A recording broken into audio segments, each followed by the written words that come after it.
Une kunoichi est une femme ninja. Dans le monde shinobi, la majorité des combattants sont des hommes. Cependant, les différents villages ninja peuvent compter sur leur kunoichi. C'est comme pour les hommes. Certaines sont faibles, certaines sont puissantes, et certaines sont hyper puissantes. Bonjour à tous, je suis Ryo Sensei, j'espère que vous allez bien. Aujourd'hui, on verra ensemble le top 10 des kunoichi les plus puissantes. En seconde partie, on verra en détail la puissance finale de Sarada. Vous pouvez mettre votre classement à vous en commentaire. N'oubliez pas le pouce vers le haut pour le soutien, ça fait plaisir. Pour rejoindre Konoha, vous pouvez également vous abonner.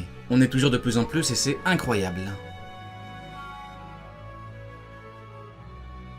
On démarre directement avec Temari de Suna. Temari a montré un très gros potentiel au début de Naruto. Temari Genin, c'est le fameux sauvetage avec Kamatari. Avec son invocation, elle avait tout ravagé. Elle avait gagné et tout ravagé. Temari est excellente avec son éventail. On se rappelle que Shikamaru a dû bien ruser pour gagner. Temari, c'est l'élite de Suna.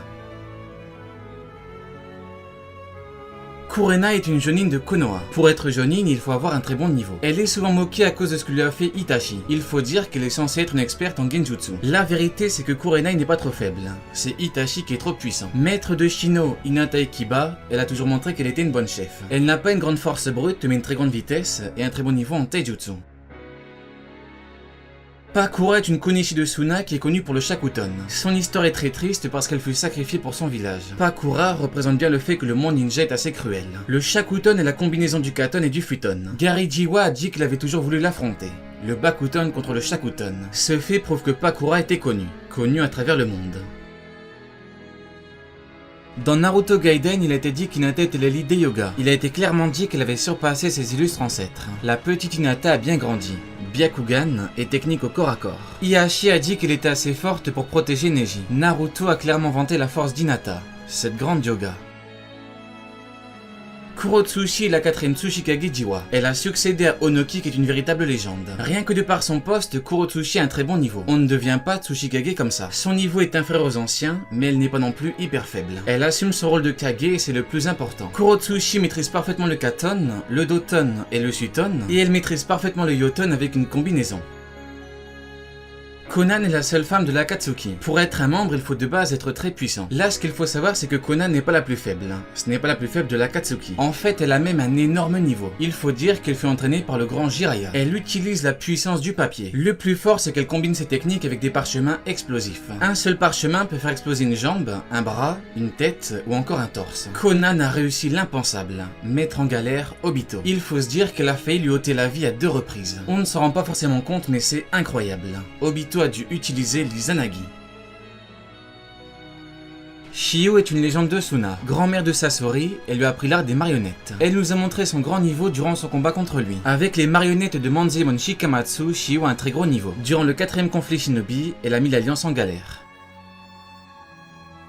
Mei est la 5ème Mizukage de Kiri. Elle succéda au fameux Yagura le sanguinaire. Durant le conseil des Kage, Mei était la seule femme. Elle est très sous-estimée alors que ses compétences la rendent hyper puissante. Mei maîtrise la lave et la vapeur. La vapeur est tellement corrosive qu'elle endommage carrément le Susanoo. On parle tout de même du Susanoo avec sa résistance. Heureusement pour Sasuke, Zetsu Blanc était là.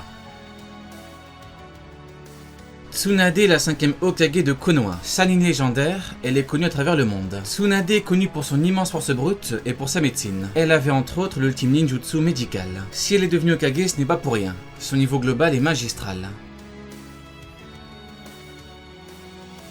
Alors pour Sakura, on pourrait croire qu'elle est inférieure à Tsunade, mais pas vraiment. En fait, Tsunade est à Sakura ce que Orochimaru est à Sasuke et ce que Jiraiya est à Naruto. Un maître que l'élève devait surpasser. Naruto a surpassé Jiraiya, Sasuke a surpassé Orochimaru, Sakura a surpassé Tsunade. C'est ça l'équipe 7. Des élèves qui ont surpassé leur maître et qui ont atteint un énorme niveau. Je vous laisse me dire en commentaire votre avis sur le sujet. En mention inclassable, je place Kushina pour manque d'infos, ainsi que Fu, Yugito et Ameyuri car difficilement classables.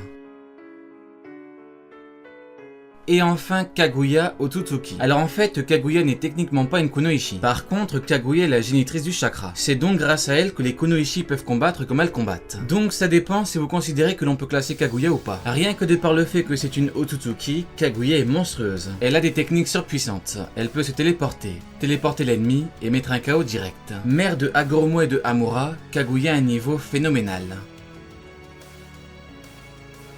Maintenant, on va parler en détail de Sarada. On a déjà été amené à parler d'elle, mais plus ou moins brièvement. Je pense donc qu'il est temps d'en parler plus en détail. Sarada est la fille de Sasuke, le sauveur du monde, et de Sakura, l'héroïne du monde. Sarada est donc la fille de 2 membres de la fameuse équipe 7.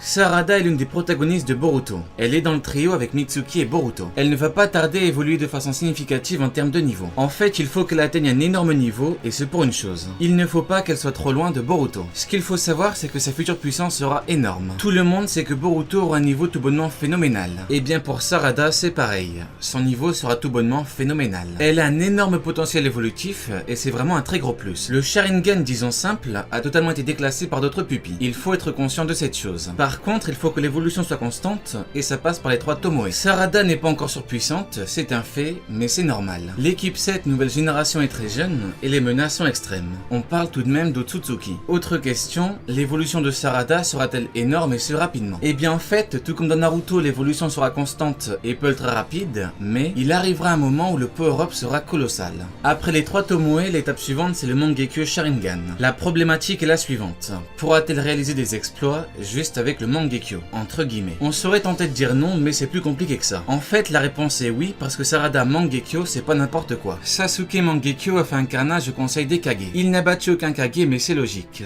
Les Kage sont les shinobi les plus puissants au monde. Ils étaient nombreux et il y avait les gardes du corps des Kage. Par contre, il a emmené le Raikage dans la mort et ça c'est fou. Souvent on se demande comment par exemple Mue Gengetsu on peut perdre la vie en même temps. Et bien on a un exemple parfait avec le Raikage et Sasuke. Le Raikage l'a achevé, mais il aurait perdu la vie à cause d'Amaterasu. On ne le dira jamais assez, Masashi Kishimoto est beaucoup trop fort. Sasuke Mangekyo Sharingan c'est également un gros combat contre Danzo. Oui, le Mangekyo Sharingan est plus faible que le Mangekyo éternel, que le Rinnegan ou que le Tenseigan. Cependant, le Mangekyo c'est l'évolution logique du Sharingan. Et en plus de ça, il permet un très gros power-up. La puissance d'Itachi c'est le Mangekyo Sharingan. La puissance de Fugaku c'est le Mangekyo Sharingan. La puissance de Shisui c'est le Mangekyo Sharingan. Je pense que Sarada aura un énorme genjutsu comme son oncle Itachi. L'auteur connaît l'intérêt des fans par rapport à ce genjutsu, donc il peut faire quelque chose.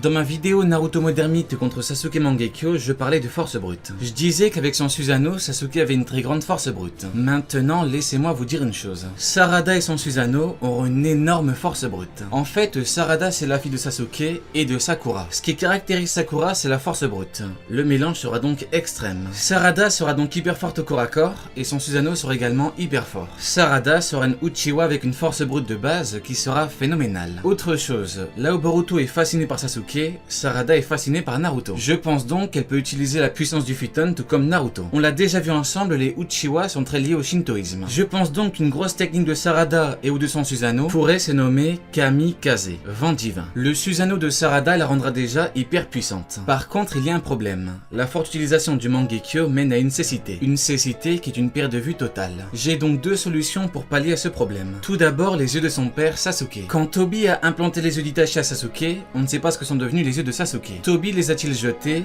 Les a-t-il conservés? Les a-t-il abandonnés? On n'en sait rien. On pourrait croire que les yeux sont presque inutilisables, mais non. L'œuvre a déjà prouvé le contraire. Quand Itachi a combattu Sasuke, sa vue avant le combat était totalement troublée. Il ne voyait même pas vraiment Sasuke. Après ça, Itachi a balancé un genjutsu, il a combattu Sasuke, il a balancé Amaterasu, et surtout il a sorti le Susanoo, ce qui a détruit ses yeux. Pourtant, Sasuke a reçu les yeux d'Itachi. Il les a reçus et ça fonctionne parfaitement. On pourrait donc avoir l'ultime héritage de Sasuke pour sa fille Sarada. Sasuke sera toujours avec sa fille. Ce power-up lui permettra d'avoir un énorme niveau pour protéger Konoha. L'autre solution, la voici. Elle pourrait utiliser la technique de Tsunade pour régénérer ses yeux continuellement. Grâce au jutsu que sa mère pourrait lui enseigner, Sarada n'aurait aucun souci par rapport à la perte de vue. Dès la première utilisation du Mangekyo, Sarada pourrait réparer ses cellules. Grâce à sa volonté et à ses proches, Sarada pourrait battre la cécité du Mangekyo Sharingan. Elle ne sera donc pas obligée de prendre les yeux d'un être cher.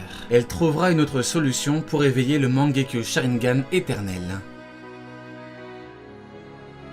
Tsunade, la 5ème Hokage, est toujours présente dans Boruto. C'est elle qui a permis à Sakura de devenir bien plus forte. Sakura est devenue meilleure en médecine et meilleure en combat. Le plus important, c'est le saut de la création et du renouveau suprême. Sakura va accumuler beaucoup de chakras pour enfin libérer le saut. Sarada pourra donc s'entraîner avec sa mère ou alors avec Tsunade. Ce sera une Uchiwa avec la technique du saut suprême. Pour son Mangekyo Sharingan éternel, il y a 3 options. Soit elle aura comme dit plus tôt l'implantation des yeux de son père, soit le fait que c'est le mélange d'un Uchiwa et d'une Haruno fera que ses yeux s'éveilleront sans implantation, soit Boruto ou quelqu'un d'autre via un certain pouvoir lié à une certaine puissance lui permettra cet éveil. Allez, Jané, tu n'auras pas regardé ma vidéo pour rien.